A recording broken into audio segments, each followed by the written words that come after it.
นั้นขอให้รีบใช้ชีวิตที่เหลืออยู่นี่ไม่กี่ปีก็จะต้องตายแล้วกันทั้งนั้น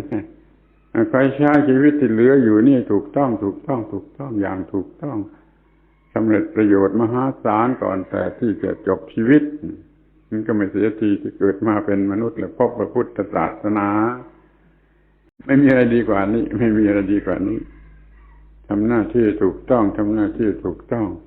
ที่ออฟฟิศที่โรงเรียนก็ถูกต้องที่บ้านที่เรียนก็ถูกต้องคบหาสมาคมก็ถูกต้อง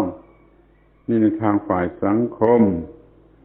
ก็ถูกต้องตัวเองก็ถูกต้องให้มันบอกได้แต่ว่าถูกต้องหน้าที่ถูกต้องไม่มีคอร์รัปชันใดๆนึกถึงตัวเองทีไรก็ยกมือไหว้ตัวเองได้ถ้ายกมือไหว้ตัวเองได้ย่อมหมายความว่ามีความถูกต้องก็พอใจเป็นสวรรค์น่าชื่นใจอยู่ที่นั่น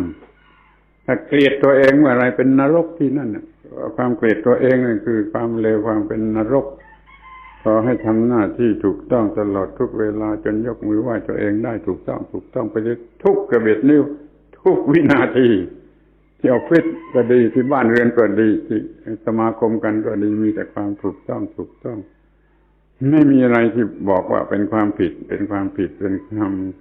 ทุจริตหรือเป็นความโง่เขลาไม่มีความหวังว่าเราจะช่วยกันสร้างโลกนี้ให้งดงามทำหน้าที่เพื่อหน้าที่ทำหน้าที่เพื่อหน้าที่ในการช่วยสร้างโลกนี้ให้เป็นที่ปลอดภัย